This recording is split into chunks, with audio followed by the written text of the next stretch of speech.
معزز سامعین کرام، معجزہ معراج مصطفیٰ صلی اللہ تعالی علیہ وآلہ وسلم سے گفتگو جاری ہے پچھلے جمعۃ المبارک سے۔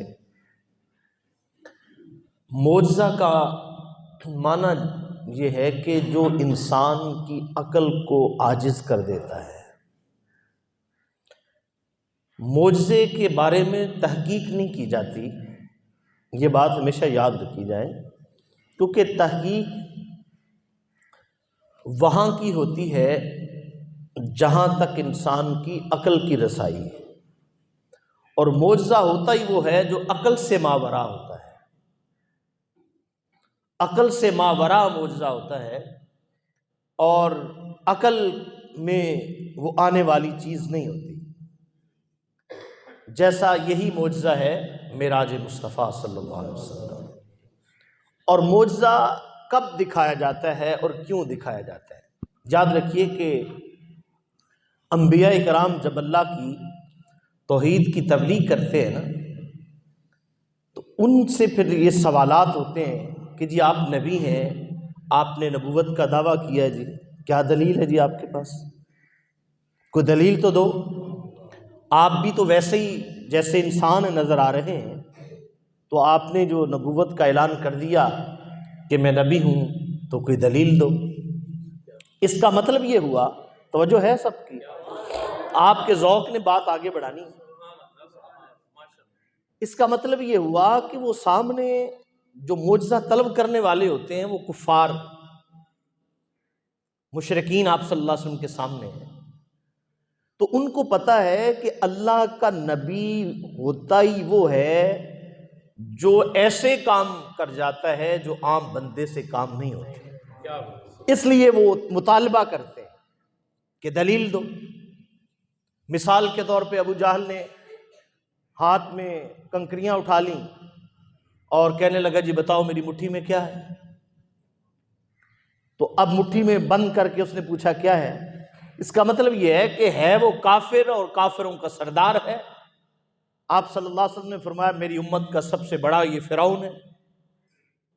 تو اب اس کا نظریہ اور عقیدہ یہ ہے کہ اگر یہ نبی ہوئے تو یہ ضرور بتائیں گے کہ میری مٹھی میں کیا ہے، اس لیے کہ بند مٹھی میں کسی چیز کے بارے میں بتانا یہ عام بندوں کا کام نہیں ہے، یہ نبی کر سکتا ہے۔ یہ کس کا عقیدہ ہے؟ کفار کا۔ ایک یہودی آپ صلی اللہ علیہ وسلم کی بارگاہ میں آیا، اس نے کہا جی وہ جو سامنے درخت ہے نا، وہ جڑوں سمیت آپ کی بارگاہ میں آ کے سجدہ کرے تو پھر مانیں گے کہ آپ؟ تو آپ نے یہ نہیں فرمایا، اشارہ نہیں کیا آپ نے درخت کو، آپ نے فرمایا اسے جا کر کہہ دے تجھے محمد بلاتے ہیں صلی اللہ علیہ وسلم، اسے جا کر کہہ۔ اس یہودی نے جا کر کہا کہ آپ کو تاجدار کائنات بلاتے ہیں۔ صحابہ فرماتے ہیں کہ اپنی آنکھوں نے دیکھا کہ وہ اوپر ہوا، دائیں بائیں ہوا، جڑوں سے باہر ہوا، آپ صلی اللہ علیہ وسلم کی بارگاہ میں سجدہ ریز ہو گیا۔ اس یہودی نے کہا اشہد ان لا الہ الا اللہ، اس نے کلمہ پڑھ لیا۔ اب ہے یہودی، موسیٰ علیہ السلام کو تسلیم کرتا ہے، اللہ کی وحدانیت پہ یقین رکھتا ہے، لیکن اس کو پتہ ہے اگر یہ نبی ہوا تو درخت بھی بات مانے گا۔ تو اس کا مطلب یہ ہے کہ نبی کی یہ شان اور نبی کا یہ مقام ہے۔ اب یہ تو رہی نا انسانوں کی بات، جانوروں کی بھی یہ بات ہے کہ ہرنی جو ہے اس کے بچوں کو شکاری نے پکڑ لیا اور وہ شکایت لے کر رسول اللہ کی بارگاہ میں آ گئے کہ یا رسول اللہ میرے بچوں کو، آپ کا جو صحابی ہے اس نے شکار کیا، میرے بچوں کو لے آیا، مجھے بڑی تکلیف ہے، مجھ سے اپنے بچوں کی جدائی برداشت نہیں ہو رہی۔ میرے آقا نے صحابہ کو جمع کیا، آپ نے فرمایا تم میں سے کوئی ہے جو اس کے بچوں کو اٹھا کے لے آئے؟ عرض کی یا رسول اللہ میں لے کے آیا ہوں۔ تو آپ نے فرمایا کہ یہ مجھ سے تمہاری شکایت کر رہی ہے، اور آپ نے فرمایا کہ چھوڑ دو۔ تو اب بات یہ ہے کہ اسی طرح یہ آپ نے گو کا نام سنا ہے، تو اب وہ جو گو ہے وہ یہودی کہتا ہے پکڑ کے لا، آپ نے فرمایا کہ کیا تو اللہ پر ایمان نہیں لاتا؟ تو اس نے کہا کہ اگر یہ کہتی ہے کہ آپ نبی ہیں تو میں بھی کہہ دیتا ہوں آپ نبی. تو آپ نے اسے فرمایا بتا کہ میں نبی ہوں. تو اس نے جو لفظ بولا نا، اس نے یہ بھی لفظ بولا کہ آپ خاتم النبیین ہیں، آپ آخری نبی ہیں. اس جانور نے، اس گو نے یہ گواہی دی. تو اب آپ صلی اللہ علیہ وسلم کو جو معجزہ تھا فرمایا، یہ 3 قسم کے لوگ آپ صلی اللہ علیہ وسلم کے سامنے تھے. توجہ سے بات سننے والی. ایک تو وہ تھے کہ جن پر اسلام پیش کیا انہوں نے کوئی تأمل نہیں کیا، کوئی غور و فکر نہیں کی. ان کی محبت کا، ان کے عشق کا یہ عالم تھا کہ انہوں نے بلا چون و چراں یہ کہہ دیا اشہد ان لا الہ الا اللہ. بلکہ تو سیدنا صدیق اکبر نے تو یہ کہا یا رسول اللہ میں تو انتظار میں تھا کب میرا محبوب اعلان نبوت کرتا. ایسے بھی تھے. اب آقا نے فرمایا کہ حضرت ابو بکر پر اسلام پیش کیا تو انہوں نے کوئی معجزہ نہیں مانگا، کوئی دلیل نہیں مانگی اور کوئی ایسی بات نہیں کی، فوراً کلمہ پڑھ لیا. حضرت خدیجۃ الکبریٰ رضی اللہ تعالیٰ عنہ سب سے پہلے خواتین میں، اور بعض روایات میں آتا ہے کہ آپ چونکہ جب گھر میں آئے تھے وحی الہی کے نزول کے بعد، تو سب سے پہلی بات چونکہ آپ نے اپنی زوجہ کو فرمائی تھی، تو سب سے پہلے اسلام قبول کرنے میں بعض کہتے ہیں کہ حضرت خدیجۃ الکبریٰ کا نمبر آتا ہے، اور سیدنا صدیق اکبر بھی اولیت حاصل کرنے والے. اب حضرت خدیجۃ الکبریٰ نے یہ نہیں پوچھا کہ آپ یا رسول اللہ نبوت کا کیسے اعلان فرما دیا، فوراً کلمہ پڑھ لیا. اسی طرح حضرت علی المرتضیٰ شیر خدا کرم اللہ وجہ کریم 13 سال کی عمر تھی تو آپ نے اسلام قبول فرما لیا. اور کچھ وہ لوگ ہوتے ہیں جو خبیث الفطرت، کیا ہوتے ہیں؟ خبیث الفطرت ہوتے ہیں کہ جن پر معجزہ پیش بھی کیا، انہوں نے شان بھی دیکھی، کمالات بھی دیکھے، معجزے بھی دیکھے، لیکن اس کے باوجود وہ کافر کے کافر ہی رہے. جن میں ابو جہل ہے، ابو لہب ہے، عتبہ و شیبہ، بڑے بڑے سرداران قریش تھے. ابو جہل کو سامنے علم ہوا کہ چاند کے 2 ٹکڑے ہو گئے اور چاند آپ کے قدموں میں ایک دائیں طرف ایک بائیں طرف آ گیا، اور انہوں نے دیکھا کہ میری مٹھی میں کنکریوں نے کلمہ پڑھ لیا. لیکن چونکہ یہ خبیث الفطرت انسان تھے، ان کے دل کی زمین خباثت پر مبنی تھی، اس لیے ان کو اسلام کی دولت نصیب نہیں. اور ایک وہ لوگ ہوتے ہیں کہ جنہوں نے معجزہ طلب ہی نہیں کیا، وہ عشق کے اعلیٰ مقام پر ہیں.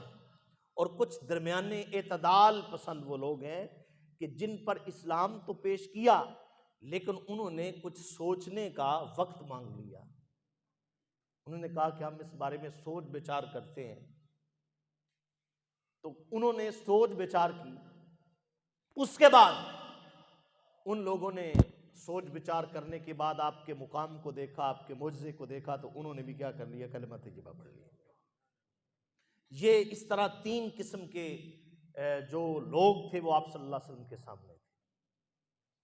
اور یہ جو معراج مصطفیٰ صلی اللہ علیہ وسلم کا معجزہ ہے نا، اچھا یاد رکھیے کہ شاید میں نے، میرا خیال ہے کہ پچھلے جمعۃ المبارک پر یہ بات نہیں ہے عرض کی، وہ یہ ہے کہ معجزے کا ایک مقصد یہ بھی ہوتا ہے کہ سامنے جو قوم ہوتی ہے نا، جو لوگ امت موجود ہوتی ہے، بعض اوقات وہ اپنے علم میں یا کسی فن میں وہ اتنے ماہر ہو جاتے ہیں، پھر اس پر وہ غرور اور تکبر کرتے ہیں کہ اس سے بڑھ کر کوئی نہیں ہے. تو پھر اللہ تعالیٰ ان کے غرور اور تکبر کو توڑنے کے لیے بعض اوقات نبی کو کہتا ہے کہ فلاں معجزہ دکھا تاکہ ان کا غرور اور تکبر ٹوٹ جائے. یہ بات غور سے سنیں. عیسیٰ ابن مریم علیہ السلام کے زمانے میں طب جو تھی نا، میڈیکل، یہ اتنا عروج پر تھا کہ مشہور تھا کہ اسرائیل سے پہلے اگر ڈاکٹر پہنچ جائے تو وہ اس مریض کو موت کے منہ سے بچا لیتا. اور پھر جو نابینا مادرزاد اندھا جو ہوتا تھا، ماں کے پیٹ سے نابینا پیدا ہوتا، ڈاکٹروں کے پاس علاج نہیں تھا، تو عیسیٰ علیہ السلام کو اللہ نے یہ طاقت عطا فرمائی. اب وہ اندھے کو ہاتھ لگاتے، اس کی آنکھوں پر پھونک مارتے تو اس کو بینائی عطا فرمائی. اور جو فالج کا مریض تھا، اس وقت ان ڈاکٹروں کے پاس یہ علاج نہیں تھا، تو آپ ہاتھ لگاتے تو وہ ٹھیک ہو جاتا. لیکن پھر بھی اعتراض ہوتے تھے، ان پر بھی اعتراض ہوتے، لیکن اللہ نے فرمایا کہ عیسیٰ سے کہ یہ بھی ان کا اعتراض ختم ہو جائے. جب مریض مر جاتا، بندہ فوت ہو جاتا، عیسیٰ علیہ السلام فرماتے مرضی ہے دفنانا ہے تو قبرستان لے جاؤ، زندہ کرنا تو میرے آستانے پہ لے جاؤ.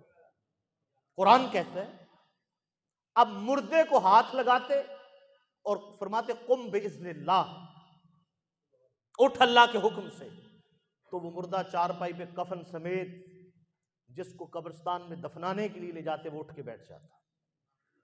اب یہ جو معجزہ اور یہ جو کمالات اور یہ سارا جو فیض تھا، یہ عیسیٰ ابن مریم کا تھا.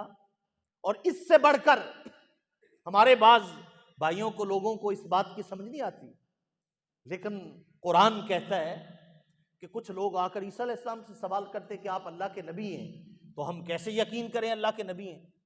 تو عیسیٰ علیہ السلام فرماتے کہ اچھا صبح ناشتے میں تو نے پراٹھا کھایا تھا اور فلاں سالن استعمال کیا تھا اور مشروب میں یہ استعمال کیا تھا، آپ پوچھتے ایسے ہی ہے؟ وہ دنگ رہ جاتا، وہ حیران رہ جاتا، وہ کہتا جی میں نے ایسا کیا. دوسرا آپ فرماتے کہ تو نے فلاں چیز جو ہے اپنے گھر میں یہ ذخیرہ کی ہے، فلاں سونا ادھر رکھا ہے، چاندی ادھر رکھا ہے، اتنا زیور تیرے گھر میں موجود ہے. بس اس طرح کی باتیں ہوتی تو فوراً وہ ڈھیر ہو جاتے، وہ کلمہ پڑھ لیں.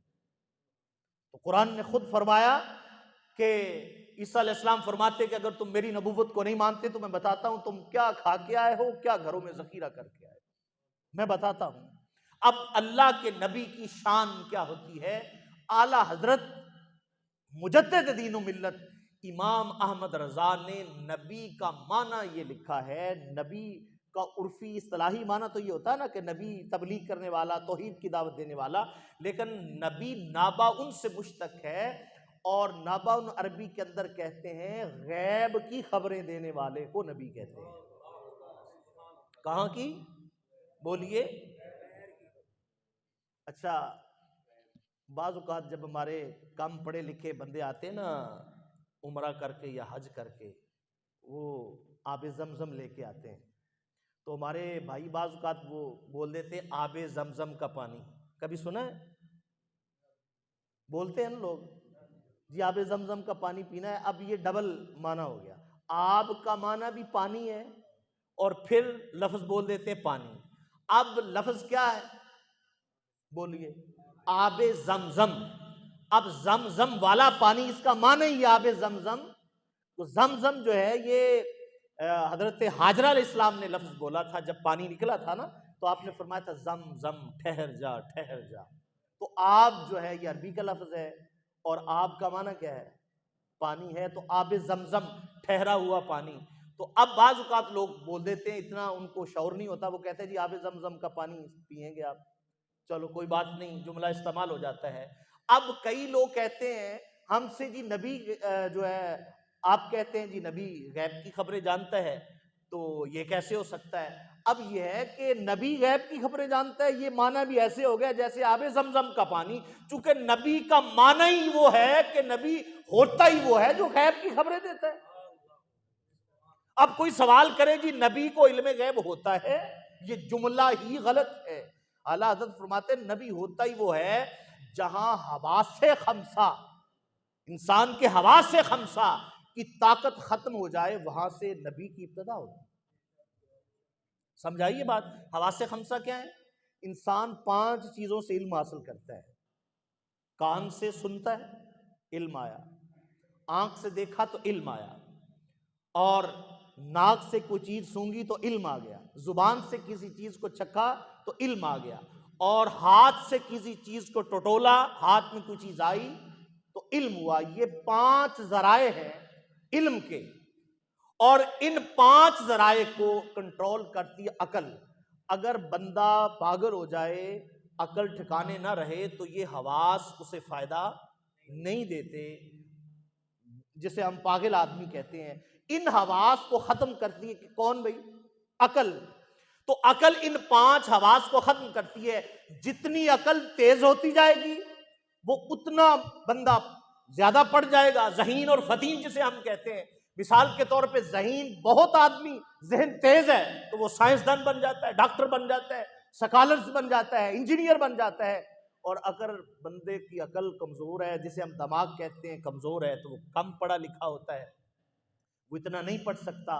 تو آقا فرماتے ہیں کہ بندہ جس عقل پہ ناز کرتا ہے، سوال یہ بتاؤ کہ نبی غیب جانتا ہے کہ نہیں؟ اور یہ سوال تو اس نے کیا اپنی عقل کو استعمال کر کے۔ آقا فرماتے ہیں تمہاری جو عقل ہے، العقل من نور ہی، یہ بھی میرا ہی فیض ہے۔ العقل من نور ہی، آقا فرماتے ہیں تمہاری جو عقل ہے یہ بھی میرے نور سے بنی ہے۔ تو آقا سے فیض لے کر عقل، تو آقا سے فیض لے کر عقل یہ کیسے ممکن ہے؟ اسی لیے اقبال نے کہا کہ عقل کو تنقید سے فرصت نہیں۔